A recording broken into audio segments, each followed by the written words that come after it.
Animal resources contribute significantly to the world economy.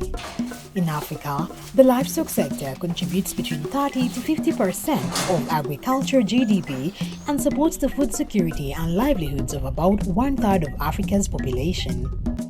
However, due to differences in capacity and supporting policies of various players, the desired sector progress is not achieved. From December 2017 to June 2023, AU-IBA, with funding from the European Union and contributions from the African Union member states, implemented the Sustainable Development of Livestock for Livelihoods in Africa Live2Africa project to strengthen the systematic capacity of continental, regional, and national livestock sector for the sustainable transformation of the African livestock sector. Some of the many project interventions undertaken with the regional economic communities, member states, and various stakeholders are captured here. This particular project is aligned to a strategy we call the Livestock Development Strategy for Africa, which has a lifespan of 2015 to 2035. And this strategy talks about transforming the livestock in the African continent, given the importance of livestock in this continent. And Live2 is a continental project implementing the continental component of that strategy. Component 1 talks about promoting investments. Then there is a component on animal health. The other component talks about production and managing of natural resources. The other component then talks about technologies. So we have another component dealing with the resilience of livestock production, and another very important component dealing with access to markets, because you produce, you go to sell. It's also talking about delivery of services. The project looks through livestock development from a value chain kind of development lens. So each regional economic community in Africa, there are 6 of them, chose a particular value chain they think can bring the best returns. East Africa chose dairy, IGAD chose live animals and red meat. The Central African Regional Economic Community chose poultry eggs. West Africa chose poultry meat and eggs. North Africa chose dairy. And Southern Africa, that is the South Africa Development Corporation, SADC, chose ruminants. In North Africa, for the Arab Maghreb Union and Egypt, the project developed the genetic and natural resource strategy for enhancing dairy sector productivity. We started even the stakeholder consultation on what is needed to support the dairy livestock value chain in North Africa. And those stakeholders give us the direction. So the 3 main intervention, they list many, but when we prioritize that, they have the first one is genetic improvement of indigenous dairy animals. The second priority was to better utilization of feed resources, because in North Africa generally, the feed resources is a challenge, because we have a lot of desert areas in many of the North African countries, and we have high producer animals, and so we have a gap between the availability of feedstuff and the producing animals. The third one was capacity building. They need to have a capacity building for the producer, particularly the producers. And then we developed what is called dairy genetic gain system for North Africa. The purpose of this was to integrate the whole value chain to maximize sustainability and profitability of the dairy system in North African member states. In the Eastern African community, AU-IBA supported member states to develop the East African Regional Dairy Strategy that will see a more competitive dairy industry by encouraging public and private sector investment, strengthening capacities for intra- and inter-regional trade. We hope that the strategy that we have developed and agreed upon will be implemented across and domesticated in all the countries. And that should lead, first of all, into improved trade. Currently, we are doing about 1% of total production is what is traded within the East African community. But we expect the strategy to help us boost that to at least about 10% over the next 5 years. And in terms of collaboration and coordination, we expect better product movement within the community. As you know, we have a common external tariff, but also we have what we call non-trade barriers that crop up from time to time among members. And once you have that growing, then the sector also at the bottom in terms of production will grow. Enhancing innovation and utilization of technologies was a key priority to spur higher competition, regulation, product development and commerce. On the 28th April 2023, the Mobile Assisted Reproductive Technologies Center of Excellence was launched at the AU IBER head office in Nairobi and handed over to the Kenyan government to enhance breeding techniques in the country. This program has aided and supported the government of Kenya in ensuring that there is increased productivity. As a government, we are, since they're handing over this project to us, the equipments that they have purchased, it's now a donation to the government, and therefore we shall continue using these equipments in the development of our livestock sector in the country. We are also going now to support them within other programs that we have in the government, so that this comes an additional to the programs that the government is running.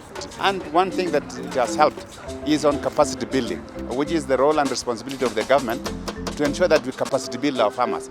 So now we have seen this community is ready, they are going to drive this process themselves. And therefore, looking at the breeding programs of the government, the community now is going to be in the forefront because they have been capacity built, they are now able to do this on their own. The Mobile Assisted Reproductive Technology Center of Excellence is really a laboratory that is a one-stop shop, where you will have all these technologies, the multiple ovulation and embryo transfer technologies. AI will also be done, that through this mobile lab, we will be able to access and do dissemination of quality seed. With this center, we can drive to very remote areas and set up and come up with a very easy way to do insemination, to do our AI, to interact with the farmers. I was even thinking we could even piggyback on this for vaccination. For us, we are happy that we are part and parcel of this technology which is started. So they started with us, and we are happy because it was a very big success for the community.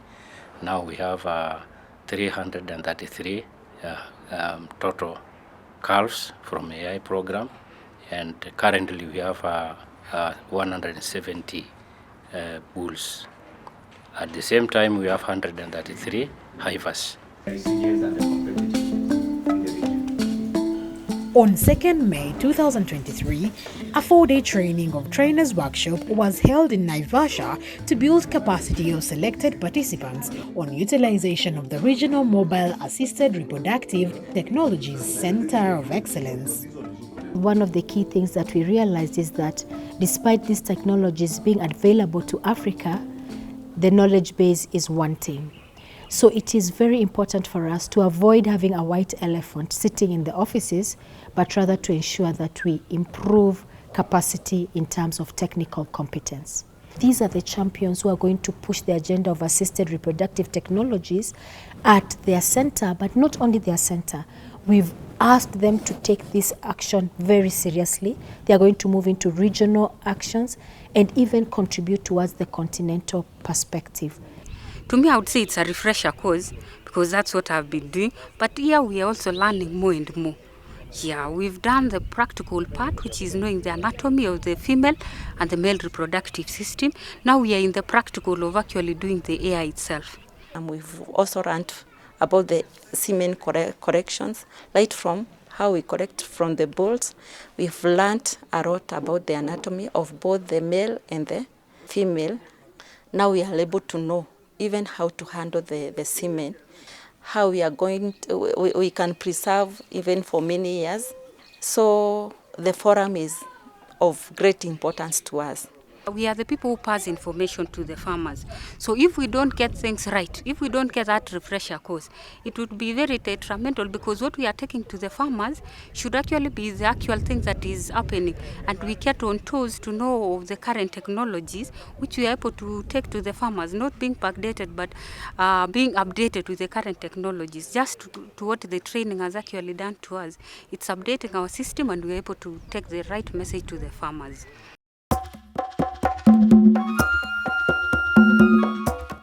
AU IBA, as a key stakeholder in the meat industry in the region, supported the second Kenya Meat Expo under the theme Promoting a Resilient Meat Industry Through Investment and Innovation for Job Creation and Economic Growth. The expo took place at Kenyatta International Conference Center from 3rd to 5th May 2023, attracting several stakeholders. The majority of livestock found in arid and semi-arid lands face challenges of feed, water, conflict, and diseases, among others. Interventions of Live2Africa in addressing some of the challenges included a regional stakeholders validation workshop and the regional policy dialogue, which was held on 26 April 2023 in Naivasha, Kenya. We have created interest in among the players to think in a corrective manner. And we have worked with them and established platforms that bring them together to talk about issues they have in common, and therefore develop solutions themselves, because the challenges, they know the challenges, they know the solution. All they need is facilitation. We have also worked with the member states to continue consolidating their capacity in contributing to international fora on standard setting. The shared resources that are found across the borders are also the hotspots for conflicts. And when herds move across the borders to access these areas, there are both positive and negative impacts. And some of the positive impacts is that during such kind of movements, there is trade among these communities, livestock trade among these communities, but there are also social ties that are strengthened as they interact regularly. And this is very good for peaceful coexistence and sharing of resources across the borders. In the South African development community, AU IBA aided growth in the red meat and live animal value chain to fortify the region's red meat and live animals value chain technology and knowledge hubs, as well as public-private producer partnerships and the responsible use of natural resources. AU IBA provides the platform, and it says, yes, a scorecard, look at your weaknesses, look at your strengths, which areas are you going to strengthen, where are the low-hanging fruits, and then each country or any developer works using that segment to say, in Mozambique, we see that the strength is here, and we strengthen that. Then you take from what the farmers themselves are producing, they sell, there is tax that is retained, that tax goes into development. But the private sector, together with, in partnership with the producers, are deciding the direction. Government then is a supportive instrument. Can we take some of that on the plane? Live2Africa project has also continued to support conservation and animal genetic resources through the Tuli Breeders Association, with fosters of the conservation of the Tuli breed.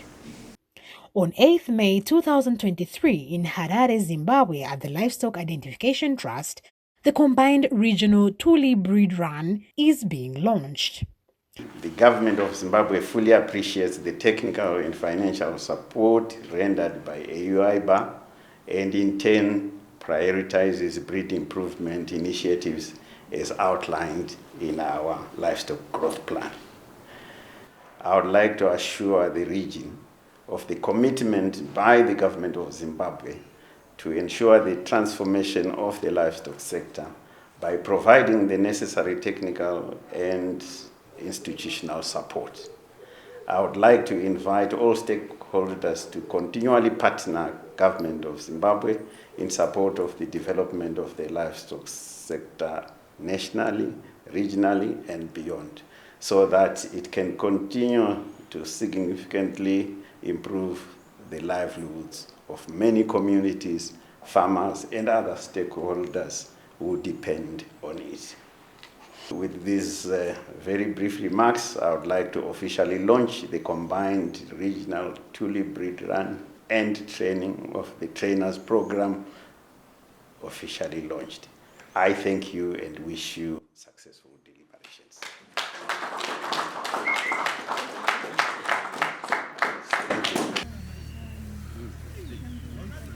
A training was later conducted on the use of breeding values that came out of the genetic analysis of 23 cattle breeds earlier conducted in South Africa. You can use Tuli for other things. That Tuli is very versatile, and it is, because it's got its adaptability and its hardiness, it can carry a soft dairy herd in Africa. That's what its job is to take the genes of the soft dairy herd from Denmark and carry it in Africa. To promote networking and collaboration among actors in the value chain, AU IBAR supported the establishment of regional networks such as the African Women in Animal Resources Farming and Agribusiness Network. We were all out there doing our own thing, but we were not collaborating as women in Zimbabwe. Even at continental level, when I went for the first meeting, it was quite amazing to meet ladies from other countries doing animal resources, but we didn't know about them. Neither did they know about us. Most of our ladies were trying to do something, but they were not thinking big in terms of export. They were just happy if I have my 5 goats, if a neighbor buys one, then it's okay, you know, I can pay the school fees, that sort of thing. But now, having gone through the training, we've partnered organizations like Zimtrade in Zimbabwe. We've worked with Ministry of Women's Affairs and done some capacity building of what it is to run an enterprise. They see the scope of us growing in terms of business and making business profitable. We also found support from government, for instance, to launch our network. We had the Deputy Minister of Agriculture come and support us. We are now working with other organizations that see value in what we are doing. 2A2EV benefited immensely through the Live2Africa grant. The grant helped us to be established in the first place because a few years ago there was no 2A2EV, it didn't exist. There were small collaborations between VEEs in Africa before, maybe unilateral, bilateral discussions, and in some cases regional discussions as well, but there was no overarching association for veterinary education in Africa. It now exists. That it took a tremendous effort that was well administered by AU IBAR, and all the VEEs came together. We established a structure. We established all the rules for our association, and we are now running. So we've achieved many other things as well, apart from just becoming established. That was the first point. But in 2022 we already hosted the first conference for veterinary education, specialist conference for veterinary education on the continent. That was hosted in South Africa. That was the most recent meeting that we held. To promote the harmonization of national livestock early warning systems, AU IBAR and several partners have provided support towards the harmonization of existing livestock early warning systems. A study to establish the existing livestock early warning systems in the 7 member states of IGAD region was conducted by consultants with the support of AU IBAR. The outcomes of the study were, 1, we already have existing early warning systems within the countries. But again, 2, is that the existing early warning systems are solitary. They are not talking to each other within the countries. And then we also have early warning systems that are cutting across regions, systems that are cutting across regions, which can be very good lessons to move forward. But again, we also have early warning systems that are only within countries, but are not extended to the whole region, the IGAD region. The other thing also, the body conditions of the animal. Animals are very clever animals. They are very clever. Camels has got their own body indicators. They even indicate when it's coming to rain. So community has got their indigenous knowledge practice system. From 27th to 28th April 2023, a regional stakeholders validation workshop on the developing and sustaining of integrated livestock early warning and enhancing timely action system in the IGAD was held. In the Central African region, AU-IBAR and ECAS helped the region's potential poultry business expand with the goals of improving input systems, decreasing reliance on imports, and increasing earnings. It is anticipated that the regional poultry value chain will be linked up with national actors for a public-private partnership. Investment proposals from stakeholders will be reinforced by increased capacity development and better matching of investments for growth and expansion. Live2Africa program is about the development of animal resources. It is very important to incorporate animal welfare within this program, because then it brings a consciousness towards promoting the improvement of animal welfare within the continent, because that is fundamental to the achievement of the intentions of the Live2Africa program. Yes.